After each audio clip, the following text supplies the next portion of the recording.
अल्लाह ये तेरी अमानत है, तूने ले लिया, मुझे कोई गिला नहीं, मुझे कोई शिकवा नहीं, लेकिन मेरे परवरदिगार मैं कसम खा के कहती हूँ कि मेरा शौहर तेरा नेक बंदा है, तेरा वली है।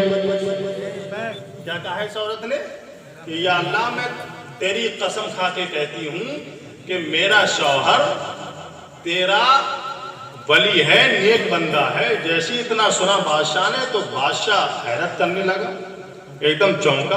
उलमा वली वहां मौजूद थे, भेष बदले हुए थे, चौंके कि भाई किसी ने इसको शराबी कहा, जानी कहा, कोई देखने के लिए तैयार नहीं। इसको 3 दिन से इसकी लाश पड़ी हुई और इसकी बीवी इसको वली कह रही है। क्या वली ऐसे होते हैं?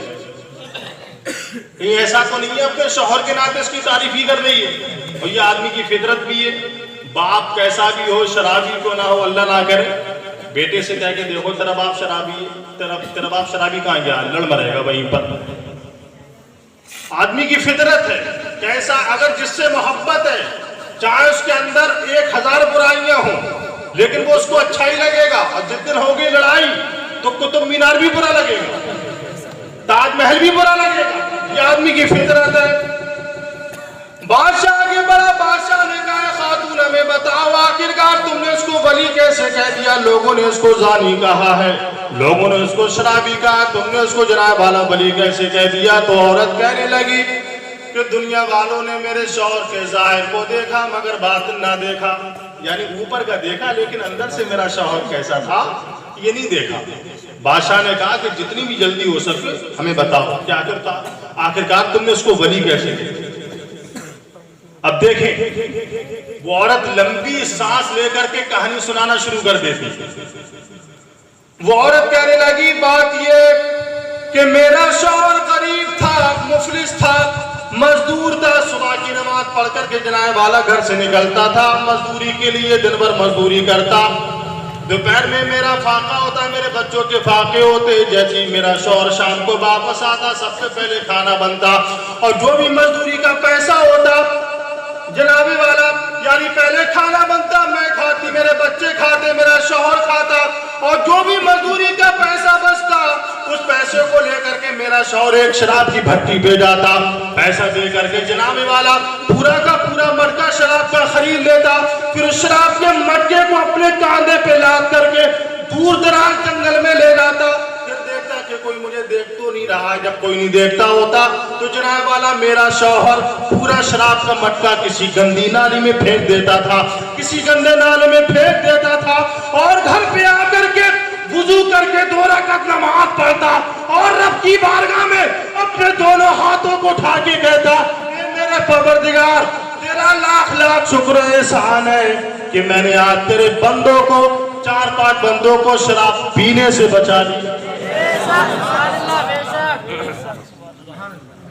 या अल्लाह तेरा लाख लाख शुक्र एहसान है कि मैंने आज तेरे 3-4 बंदों को शराब पीने से बचा लिया। अब जाहिर सी बात है अगर ये खरीद के नहीं फेंकता, ये खरीद के नहीं फेंकता तो कोई ना कोई तो खरीद के पीता ही इसको।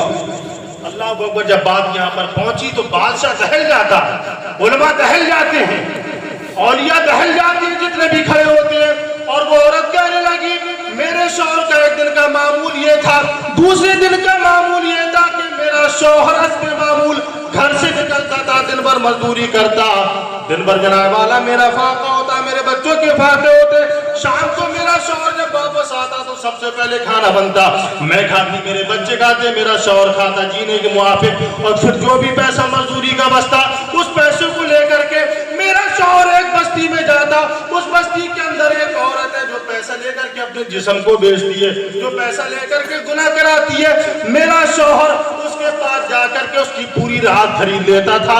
और जनाबे वाला अंदर पहुंच करके मेरा शौहर वुजू करके एक कोने में जनाबे वाला नफल पढ़ता, कुरान की तिलावत करता और आदो वज़ाइफ करता, और दूसरे कोने में उस औरत को बिठा देता।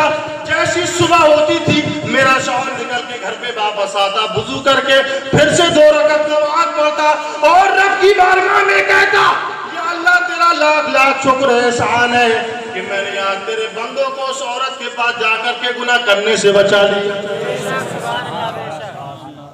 दुनिया वाले जानते ही नहीं अब औरत ने हकीकत को खोला। दुनिया तो उसको शराबी कह रही थी, है?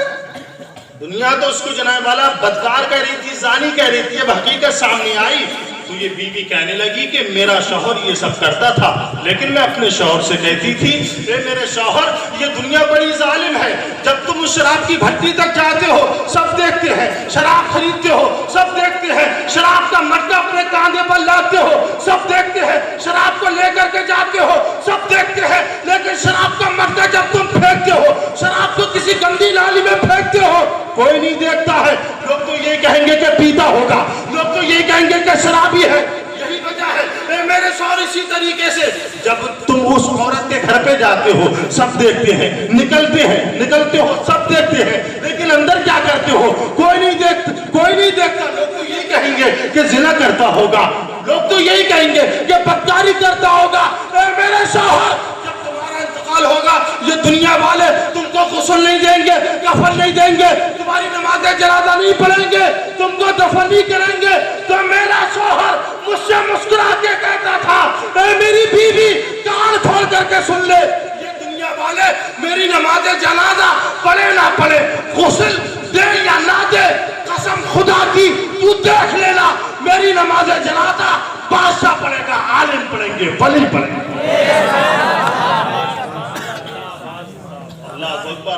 बादशाह वहां पर मौजूद था, आलिम वहां पर मौजूद थे, औलिया वहां पर मौजूद थे। जब कहानी यहाँ तक पहुंची, ना जाने इनमें से कितने बेहोश होकर के वहां पर गिर जाते हैं, चीखें निकल जाती, रोने लगे। औलिया किराम दाढ़े मार करके रोने लगे और उसके वसीले से अपने हक में दुआएं करने लगे।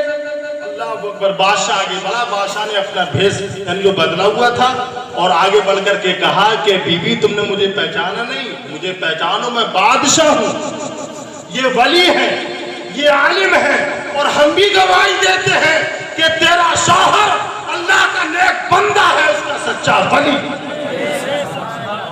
वली ऐसे होती है। अच्छा, यहाँ पर एक बात ये भी, यहाँ से एक बात ये भी साबित होती है, मेरा वक्त तो ओवर नहीं जा रहा है, मेरा वक्त तो ओवर नहीं जा रहा।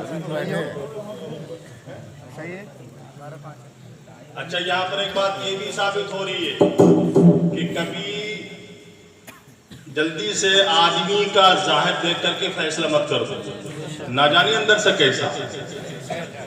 और दूसरी बात यहाँ से ये भी साबित हो रही है, ये थे कौन? गौसे आजम के मुरीद। कौन थे ये? गौसे आजम के मुरीद। मुरीद होने का मतलब ये नहीं है कि 11वीं का महीना आया खूब जम करके बिरयानी खा ली जलजीरा डाल के और बगैर नमाज पढ़े सो गए, बगैर नमाज पढ़े सो गए। नमाज मुरीद छोड़ेगा तो मुरीद भी पिटेगा, पीर छोड़ेगा तो पीर भी पिटेगा। सर नमाजों में अपना झुकाओ, वरना लेने के देने पड़ेंगे। सर नमाजों में अपना झुकाओ, वरना लेने के देने पड़ेंगे। वक्त को अपना तुम मत गवाओ, वरना लेने के देने पड़ेंगे। और बात मेरी पूरी तो लगेगी। असल में बात यह है कि जिससे मोहब्बत करो उसकी मोहब्बत में कुछ करके भी दिखाओ। जिससे मोहब्बत करो उसकी मोहब्बत में कुछ करके भी दिखाओ। गौसे आजम से मोहब्बत करने का मतलब ये नहीं है कि सिर्फ बिरयानी को खा लिया जाए। गौसे आजम से मोहब्बत करने का मतलब सिर्फ ये नहीं है कि ये जलसा कर लिया जाए। इस जलसे का मकसद इस पंडाल को भरना नहीं है हकीकत में, बल्कि मकसद ये है कि इसके जरिए मस्जिदों को भर दिया जाए। जश्न यौमल क़ियामती अन सलमाना काला समेत रसूलुल्लाह सल्लल्लाहु तआला अलैहि वसल्लम यक़ूलु मन गदा इला सलाति सुबह गदा बिरायतिल ईमान व मन गदा इला सूक़ि गदा बिरायतिश शैतान। अल्लाह के नबी फरमाते हैं जो शख्स सुबह में नमाज पढ़ने के लिए जाता मस्जिद की तरफ तो ईमान का झंडा लेकर के जाता। किसका? ईमान का। और जो नमाज पढ़ने के लिए नहीं जाता, पड़ा पड़ा सोता रहता, उठ करके इधर उधर जाता है, तो वो ईमान का झंडा लेकर के नहीं जाता है, बल्कि शैतान का झंडा लेकर जाता है। अल्लाह अकबर। काय का? शैतान का। अच्छा, ईमान का झंडा लेकर के चलना पसंद है या शैतान का? तो जाते हो फजर में सब? हाँ? नहीं जाते? लैला ने एक मर्तबा अपने मजनू के लिए हलवा भेजा था। हलवा वो किसी तरीके से क्या नाम है जो है वो मजनू आ गए थे, वो भूखे प्यासे थे। लैला को पता लगी कि मेरा मजनू भूखा है, प्यासा है, तो लैला ने अपने हाथों से नफीस हलवा तैयार किया और अपनी खात्मा को दे दिया कि जाओ ले जा करके मेरे मजनू को खिला दो। वहाँ पर बहुत से लोग खड़े हुए थे। जैसे ही हलवे का नाम सुना कि कौन है मजनू, आगे बढ़ो, लैला ने उसके लिए हलवा भेजा है। तो हलवे का नाम सुनना था, मुंह से पानी टपकने लगा। मैं मजनू, जितना हलवा था सब खा गया। खात्मा अंदर पहुंची जाके कहने लगी तेरे तो सैकड़ों मजनू। तो लैला कहने लगी काश तू मेरे मजनू को जानती, मेरा हकीकी मजनू कौन है। देख अभी दूध का दूध पानी का पानी हो जाता है। यही दवा के इसके अंदर एक छुरी रख, अब मीठा मत ले जाना, नमकीन मत ले जाना, और सीट पर कपड़ा नाप, बाहर जा, पूछ कौन है मजनू। तो जो भी कहे कि मैं हूं मजनू तो उससे कह देना कि लैला ने तेरे जिस्म की बोटी मांगी। अच्छा एक बात और भी सुन लो, बकौले आला हजरत सैयदना जुनैद बगदादी रज़ी अल्लाह ताला अन्हु हजरत कैस उर्फ मजनू रहमतुल्लाह ताला बनु आमिर औलिया किराम में गुजरे। ये कोई आम ये मत समझ लेना, ये स्टोरी जो आजकल चल रही है जहालत। हजरत कैस उर्फ मजनू रहमतुल्लाह ताला अल्लाह के बहुत बड़े वली गुजरे। बल्कि मैंने एक रिवायत पढ़ी थी, ये मुहद्दिस इब्न जौज़ी रहमतुल्लाह ताला कहते हैं कि ये पहली सदी में पैदा हुए थे सहाबा के दौर में। तो ये भी यानी करीने क़यास है कि हो सकता है कि किसी सहाबी की ज़ियारत की हो, सुबत इफ्तार की हो, तो ताबी भी हो सकते हैं। इन्होंने किसी दुनिया में किसी से मोहब्बत नहीं की थी। यानी वो कोई लैला, कुछ उलमा ये कहते हैं लैला नहीं बल्कि ला इलाहा इल्लल्लाह, ला इलाहा इल्लल्लाह, ला इलाहा इल्लल्लाह, यानी दुनिया वालों से अपनी हकीकत को छुपा रखा था। और ये अल्लाह वाले होते ही ऐसे, दुनिया से उन्हें कोई मतलब नहीं होता। वो ये यानी उनका सुबह शाम उनका लम्हा लम्हा ये बोलता है, उनके जिस्म की बोटी बोटी ये कहती है कि मैं रहूं, मेरा रब रहे और बीच में कुछ ना रहे। तो खैर वो खात्मा आई कि कौन है मजनू। जितने भी हलवा खाने वाले मजनू थे अपने होठों को चाट रहे थे कि मैं मजनू, मैं मजनू। वो सोच रहे थे कि अभी हलवा खाया, मीठा खाया, अब नमकीन आई होगी कि आगे बढ़ो। लैला ने उसके जिस्म की बोटी मांगी। अल्लाह अकबर, जब इतना नाम सुनना था फिर तो सब भाग पड़े। अब तो ये चल, तू चल, मैं चल, सब चल, भाग चल, छोड़ पकड़ मत। जितने भी हलवा खाने वाले थे सब चले गए, लेकिन जो हकीकी था उसने ये करके दिखाया। मतलब ये है कि जिससे मोहब्बत करते हो उसकी मोहब्बत में कुछ करके भी दिखाओ। मोहब्बत करने का मतलब ये नहीं है कि सिर्फ बिरयानी कर ली जाए। मोहब्बत करने का मतलब ये नहीं है कि सिर्फ न्याज कर ली जाए। मोहब्बत करने का मतलब ये नहीं है कि सिर्फ जलसा कर लिया जाए। मोहब्बत करने का मतलब ये नहीं है कि सिर्फ सबीरे लगा ली जाए। मोहब्बत करने का मतलब ये है सुबह की नमाज में बिस्तर छोड़ के